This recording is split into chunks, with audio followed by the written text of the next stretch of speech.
Again, my name is Courtney Cunningham. I'm the Assistant Dean in the College of Humanities and Social Sciences for Student Services. Today what we're going to go over are things to consider when you're choosing a major. Your major, what the difference is between your major and your future career. What happens if you change your mind? That's a common question that we get often.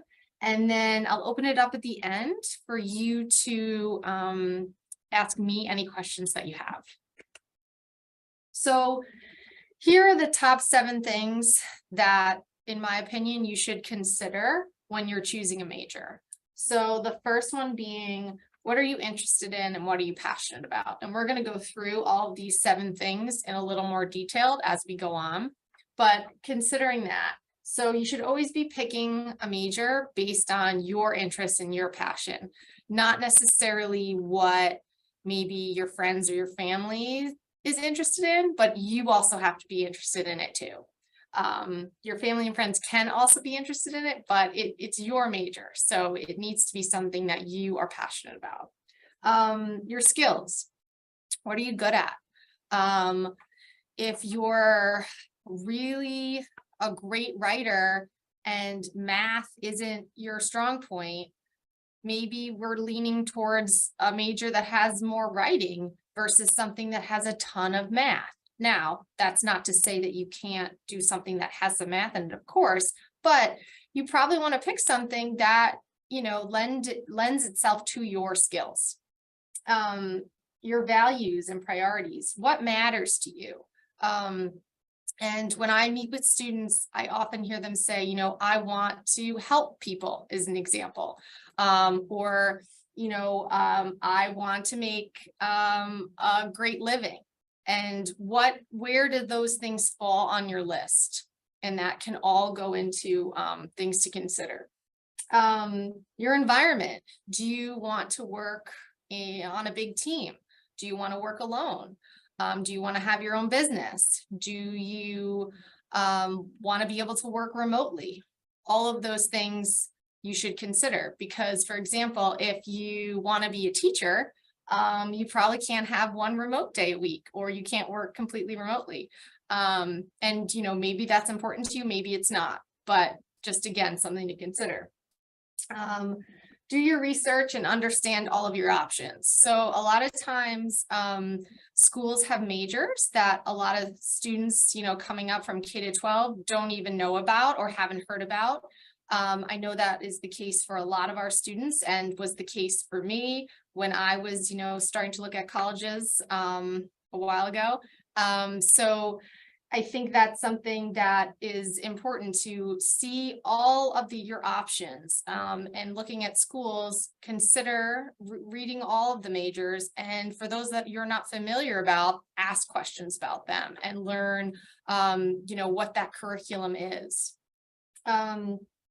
Use your gen ed courses and your electives. Most students and most majors, you have some freedom and wiggle room in there to take some courses that you're interested in, but they don't necessarily go towards a major or a minor, maybe at the beginning. And that is a great opportunity for you to get your get your feet wet, or to get experience in a subject matter that you maybe didn't know much about.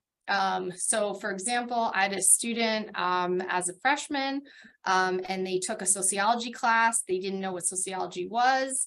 They were not familiar with it at all. They took a class, they loved the class, they loved the professor, they end up minoring in sociology. And it's something that, coming in, they didn't know anything about. And I hear that story over and over again. It's very common. So don't be afraid to try something new in a different subject area that you might not know something about, because you never know where that may lead. And then considering your career interests. Sometimes majors and careers can go very much hand in hand. Other times it's not as clear. Especially when we're in the humanities and social sciences, a lot of those majors, there's not one set pathway to what career you can choose, which is a great thing in a lot of ways. And sometimes it's scary in a lot of ways because you can go in so many different directions. For example, our psychology majors, they work in a bunch of different industries. They can go on to be teachers. They go on to be therapists, like clinical psychology. They go on to be psychiatrists. They go to work in HR, human resources. Some of them go work in business or finance. There are so many options with where they can go and what they end up doing. And some of those do require a graduate degree, but there's just a lot. It's a very broad major. And a lot of the majors within the humanities and social sciences offer that option in that there's not one direct path. It's more about developing your skills, your communication skills, your analytical skills, your critical thinking skills, and taking them and then going to your career and bringing them in. And I think I'll get to this in a later slide, that a major is not really job training. And we'll get to that in a little bit. Any questions so far from anyone? All right. Okay. Okay, so oops, let me go back. Okay, so the first one was your interest and passion. What do you enjoy? And again, the emphasis is on you. What do you like? What do you find interesting? What do you have fun doing? What do you want to learn more about? I say this because a lot of times I'll have students come in and they pick a major, and then when it's time to register for the next semester, and we go to choose their classes, they start to say things like, oh, do I have to take that class? And is that class required? And then when they start to say that for every class, it's usually an indication of maybe this major isn't for me or for them in this case, right? If you're not into the classes, if you review the curriculum and you're saying, ugh, I'm not looking forward to that, I'm not looking forward to that, I'm not looking forward to that. If you're not looking forward to most of the classes, then okay, let's look at our options. Let's see what else there is. A lot of majors can lead to the same career. So just because you're one major doesn't mean you're eliminating yourself from these other career options. So a lot of times students think, oh, I have to be this certain major, for example, to go do this job, but that's not really the case. So it's really important to, talk to your advisors, talk to our admissions counselors. I'm happy to talk to you and just see what all your options are before thinking like, okay, if I want this career, I have to do this major, but this major maybe doesn't interest me that much. So maybe you can do this other career, other major that gets you to the same place. And that's really what we want. That's the beauty of having a lot of majors to choose from. So hopefully you like it and you enjoy it. What are your strengths, right? What are you good at? What do people say? Hey, you're really good at X. Maybe hey, I'm a really good listener, or I'm a really good writer, or I really enjoy, working with people. I really enjoy working with kids, whatever it may be. I could keep going. But what are your strengths? Because a lot of times when you match your interests with your strengths, that is a wonderful, wonderful match. What sometimes happens is, some people are interested in something or like something, but maybe they're not as strong. And so I'll give you an example. I like drawing, but I'm not a good artist. I'm not very good, but it's fun for me, right? So it's a great hobby. I would not make it as a professional artist. I just don't have the skills, right? It's not there. So I think, and again, I'm not trying to defer anyone in any way, but I think it's just kind of having that self-awareness, right? And making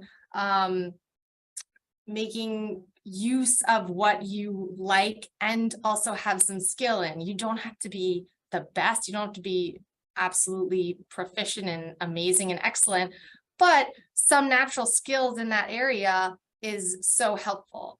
It's less frustrating, it's more rewarding, and people just overall tend to be more satisfied and happy when those two come together.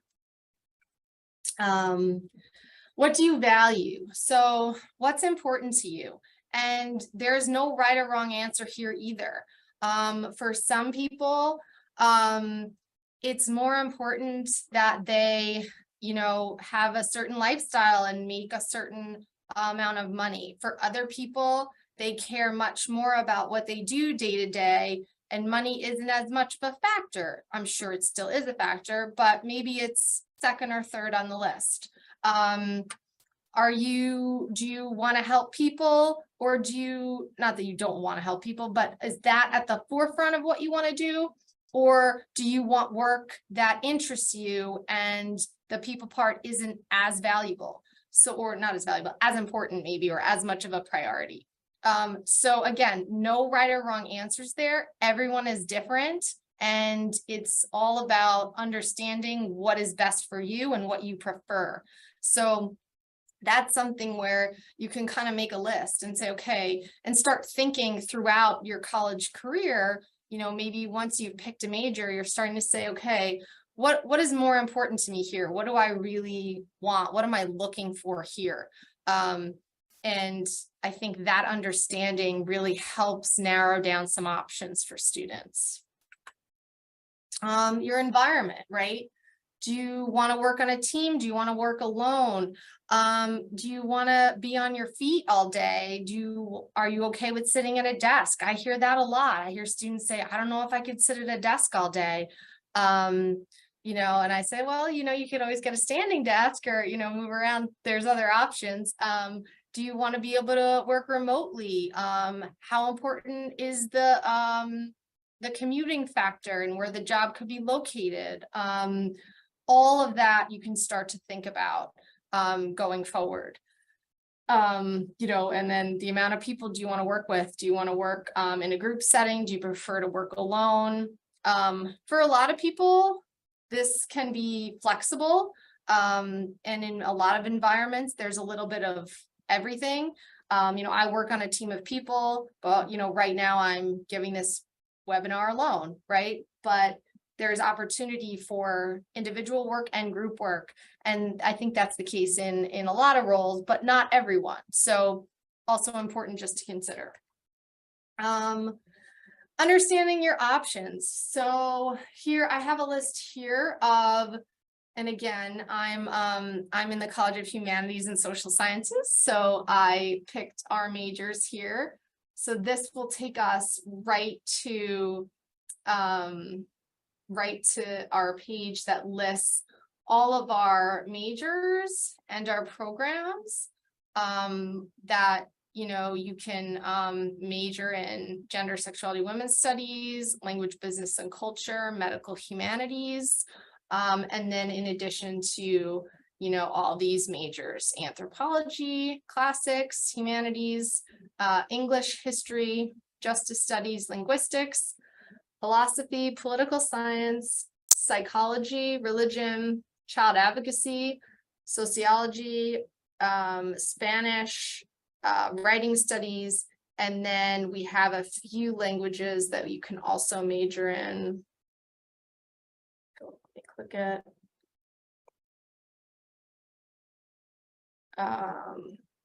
They're listed all right over here on the side. So, and again, I can always send you this link, and it's right on our website. And then this is the link to all the majors and minors that we have in the entire university, which it's helpful. I'm not going to go through them all and list them, but you can just kind of skim it, because sometimes you might come across something that you weren't aware of, or you're like, oh, I'm not sure what that is, or I'm not sure, I didn't understand, or I didn't know what that major entailed. I didn't know, that was even an option. And sometimes you discover something that you're like, I might want to try that. And that's the other thing. You can always take a class in something. Even if you declare one major, you can always take a class in something else and see if you like it. You can change your major that first semester. It's not the end of the world, and I'll get to that next. You might see something, when you're in high school before you even get here, and you say, you know what, I'm gonna try this major. I'm gonna take a class in it, and it's not like, okay, I've signed the document and now I can't change. You can pivot if you decide it's not for you. And that does happen. And kind of here's where I'm saying explore your options. So when you come in, oftentimes students come in, and if they're in a major, they take a class or two in that major, but then they're taking a lot of general education courses, which general education courses are, Montclair State is a liberal arts institution, and all students have to take courses in order to graduate. It's about 42 credits of gen ed courses. So it's writing, everyone has to take a writing, everyone has to take a public speaking, everyone takes a math, a science lab, a history, a world culture, a global course, things of that nature, computer science. I could keep going, but I think you get the gist. So in those options, so you have to take one of those classes, but you can pick which ones are most interesting to you. And that is a great opportunity to explore majors. So again, sometimes you end up taking a class and it's for a general education requirement, but you're like, hey, I actually really like this. Maybe this is what I want to major in, or maybe I want to double major, or maybe I want to add this as a minor. And it's something that, I didn't know enough about before I took this class, but now I do.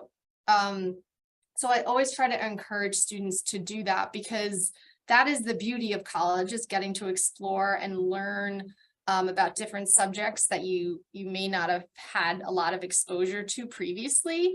And it can really, open up some doors for you. So sorry, this is a lot of text, but career versus a major. Certainly your major can lead to a career, but it is not job training. So no major is going to tell you exactly what you're going to be doing when you get that job, or when you leave and go in to start your career, right? That job training is often done on the job, right? But what the major is doing for you is all these other things listed on the screen. It is sharpening and developing your communication skills, right?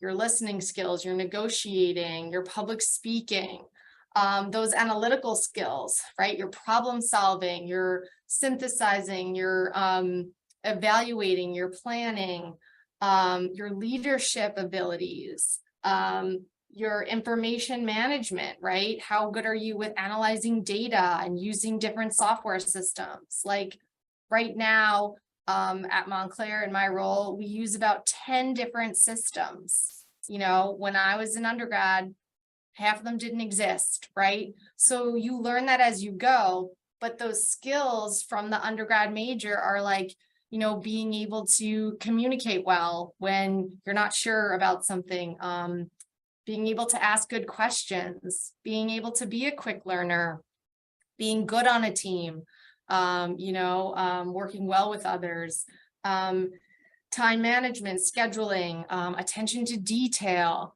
and then of course, teamwork, compromise, all that, collaboration. And some of that stuff sounds like, like really that's that important, or that's what employers are looking for. Yes, that is what people are looking for, because the on-the-job skill stuff, they can train you, right? But they want you to be polished in all of these things. And all of these things you can learn and develop in a lot of different majors. So that's why your major should really be something that you enjoy, because you're going to develop these skills in any major, right? So pick something that you enjoy, that you don't dread going to class every day for years, right? Pick something that you're passionate about. And what if I change my mind? It's okay. It happens more than you think. Sometimes it happens in the summer before students even come, right? So they decide, okay, I'm coming to Montclair as a X major, as a, a psych major, and then they decide in August, just kidding, I am going to switch my major to English, and I want to be a high school English teacher. That's fine. It happens. We'll work with you. We can, you work with your advisor, we can update your schedule. And again, a lot of times, first semester freshmen, they're taking a lot of gen eds anyway, which can be transferable from a lot of majors. So you're going to be okay. Not knowing what you want to major in is very normal. It's also fine and normal if you do know what you want to major in, but no matter where you are on the spectrum, no matter where you fall, you're absolutely fine. So there doesn't have to be this overwhelming rush or pressure to decide. Sometimes you need to, take some classes and see what's out there and see what feels right to you. Other times students know when they know at 15, this is what I'm going to major in and this is what I'm doing, and they stay with it. Other times students think they know and they get going a little bit and they say, you know what, I took these classes, I'm doing it, or maybe I'm doing an internship in the field that I would go work in, and this isn't for me. That is just as valuable as knowing what you want to do in a lot of ways, because if you're able to cross something off the list, it's excellent. It saves you so much time down the road of getting into that career and then realizing, okay, this career isn't for me. So then, of course, you can pivot later, but if you can find that out earlier during an internship or, a summer position, that's wonderful. All right. So that's what I had for you guys. And I can take